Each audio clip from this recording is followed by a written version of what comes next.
Olá, segundo ano, hoje é segunda-feira e estamos aqui novamente para ter aula. Que legal, né? Muito bem!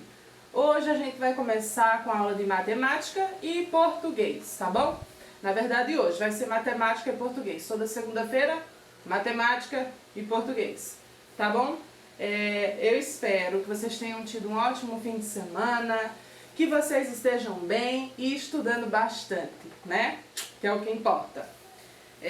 Vamos dar continuidade aos assuntos que a gente já estava vendo, né? Na semana passada, na semana retrasada.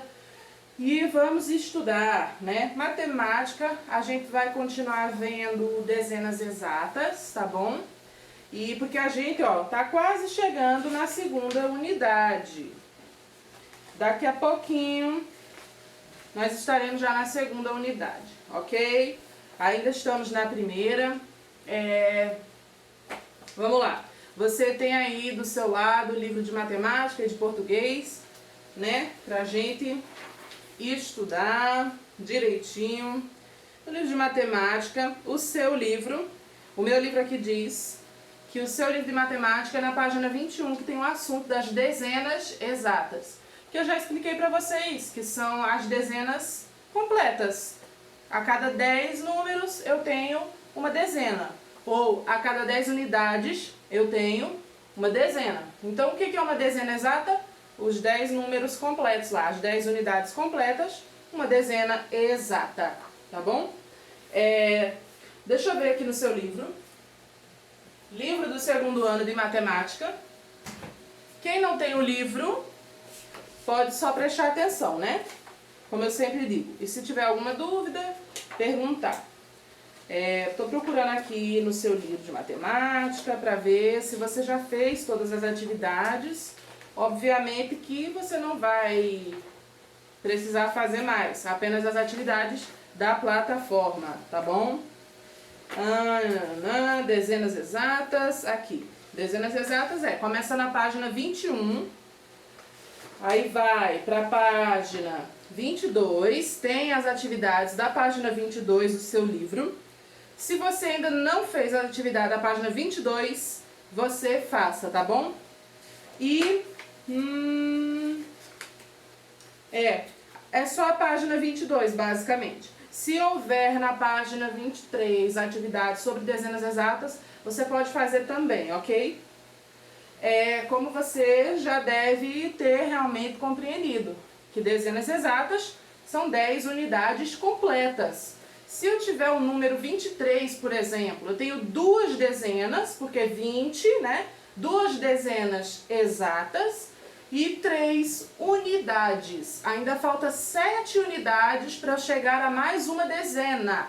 Completando mais uma dezena, eu vou ter o número 30, não é isso? Então, dezenas exatas são 10 unidades completas. Não tem basicamente mais explicação. De 10 a, 10, 20, 30, 40, 50 até 99. Porque quando a gente chega em 100, nós já temos as centenas, tá bom? Aí aqui tem atividade para fazer. E aí você vai ter atividade no caderno também, que eu vou passar aqui na plataforma, para você passar para o seu caderno e você fazer, ok? Dezenas exatas. 10, 20, 30, 40, 50, 60, 70, 80, 90. Chegou em 100, a gente começa em centena, tá certo? Se eu tenho 4 dezenas, que número eu tenho? 40. Se eu tiver 8 dezenas, que número eu tenho? 80. É muito simples, porque de 10 em 10 é muito fácil de contar. Eu tenho 2 vezes 10, eu tenho 20. 2 dezenas.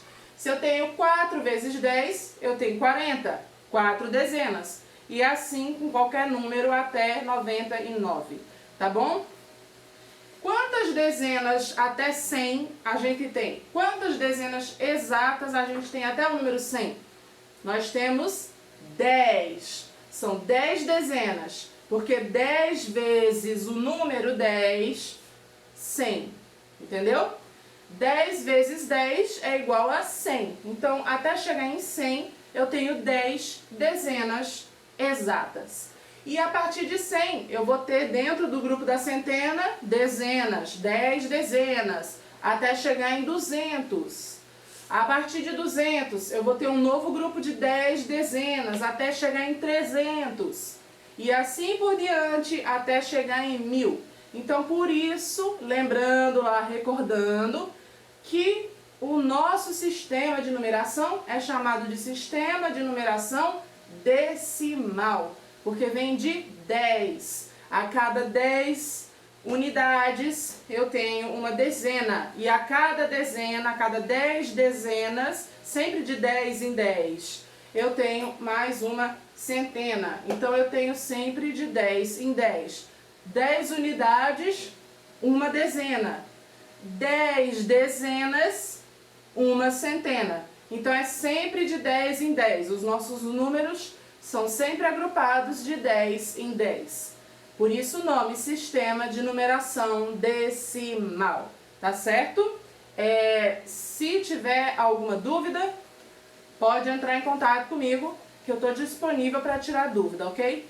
E se houver também alguma confusão de página, porque às vezes acontece do meu livro estar marcando uma página e no seu livro ser outra página, tá? Mas aqui no meu livro, diz que no seu livro é na página 22 a atividade. E aí, se você já fez a atividade, aí você só vai precisar fazer a atividade que eu passar na plataforma.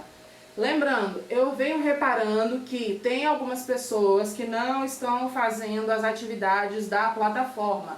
Estão assistindo a aula, mas não estão respondendo às atividades. E eu preciso que vocês respondam às atividades da plataforma. E veja bem, o que for para o caderno vai estar escrito lá, para o caderno.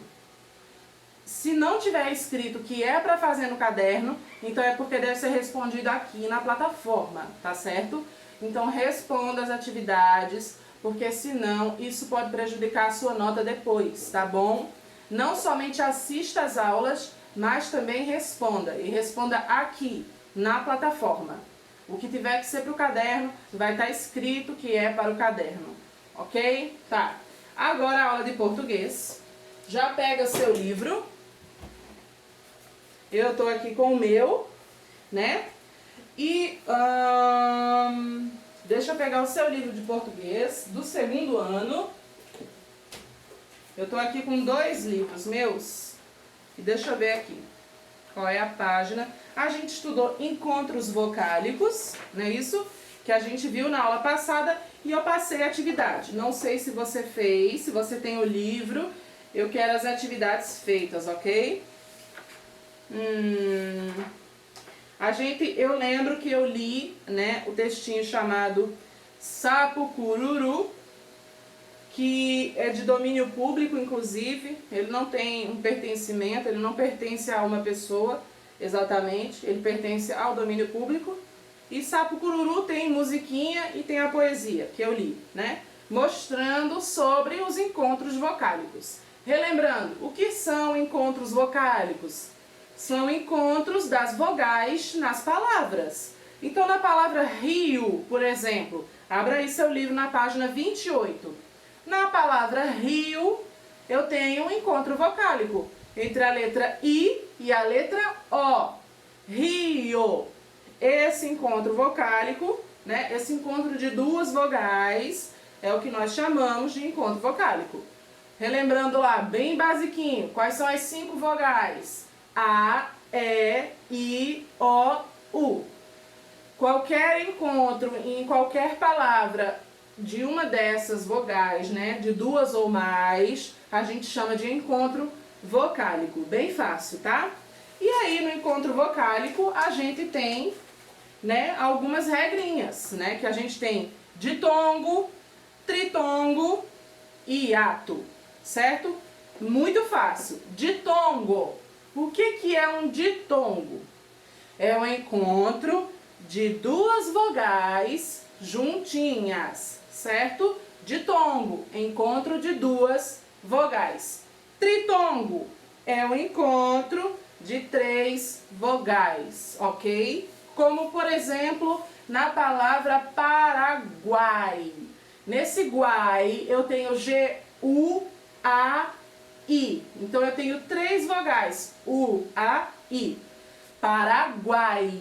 Então, esse caso de 3 vogais juntinhas, eu chamo de tritongo. Tá certo? E o que é um hiato? O hiato é o encontro de 2 ou mais vogais, no caso 3, né, que é o máximo, de 2 ou 3 vogais que se separam. Como assim se separam? No momento que a gente vai separar as sílabas das palavras, essas vogais não ficam na mesma sílaba, elas são separadas. Por exemplo, a palavra saída. Na palavra saída, eu tenho um encontro vocálico da letra A e a letra I. Na primeira sílaba, saída. Esse A e o I, quando a palavra está toda juntinha, eles estão juntinhos. Porém, quando eu vou separar as sílabas da palavra saída, eu escrevo primeiro o sa, depois tracinho I com acento agudo, tracinho DA, saída. Ou seja, eu separei o A da letra I. A letra I na palavra saída corresponde a uma sílaba, né? Uma sílaba formada por uma palavra. A letra I fica sozinha. Neste caso, como eu separei essas vogais que estavam juntas em 2 sílabas diferentes, a gente tem aí um hiato, tá certo? O hiato nada mais é que a separação do ditongo ou do tritongo, ok? No ditongo eu tenho 2 vogais juntinhas que não se separam, certo? Mesmo quando a gente vai separar as sílabas, no ditongo e no tritongo, essas sílabas não são separadas. Quando eu vou separar a palavra Paraguai, esse U, A, I do final, eles ficam na mesma sílaba, não são separados. Então eu tenho um tritongo, tá certo? Deixa eu ver aqui.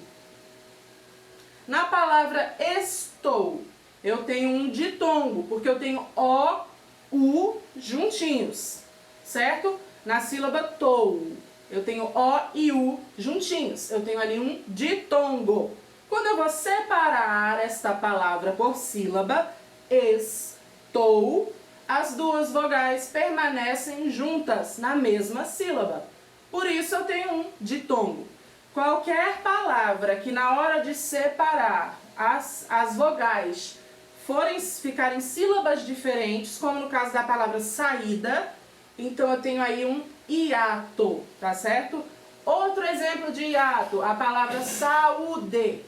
Eu tenho na palavra saúde um encontro vocálico entre a letra A e a letra U. Saúde. Quando eu vou separar essa palavra em sílabas, eu faço o sa, tracinho U com acento agudo, tracinho DE. Então eu tenho sa, U, D. A letra U corresponde a uma sílaba, igual na palavra saída, que a letra I corresponde a uma sílaba. Então veja que eu separei o A do U na palavra saúde. Neste caso, nós temos um hiato. Todo encontro de vogais que são separadas, que ficam em sílabas diferentes, a gente tem um hiato, ok? Se não tiver, se tiver 2 vogais que permanecem na mesma sílaba, ditongo. Se tiver 3 vogais que permanecem na mesma sílaba, tritongo. 2 ou 3 vogais que se separam, hiato, ok? Para não esquecer mais. Então, aí vamos às atividades. Se você já fez as atividades da página 29 e 30, que termina na número 4, você só vai precisar fazer as atividades aqui da plataforma, ok?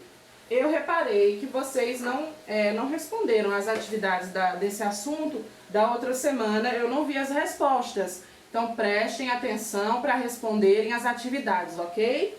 Aí, na semana que vem, a gente vai começar com R e RR, né? Um encontro de 2 consoantes, que daí já é outro assunto, um encontro consonantal, que é encontro de 2 consoantes, ok? Por enquanto, vamos ficar por aqui mesmo. Faça as atividades, faça do livro se não fez ainda e faça na plataforma. Se tiver para o caderno, faça também, ok? Qualquer dúvida, pode me perguntar. Um beijinho e tchau, tchau!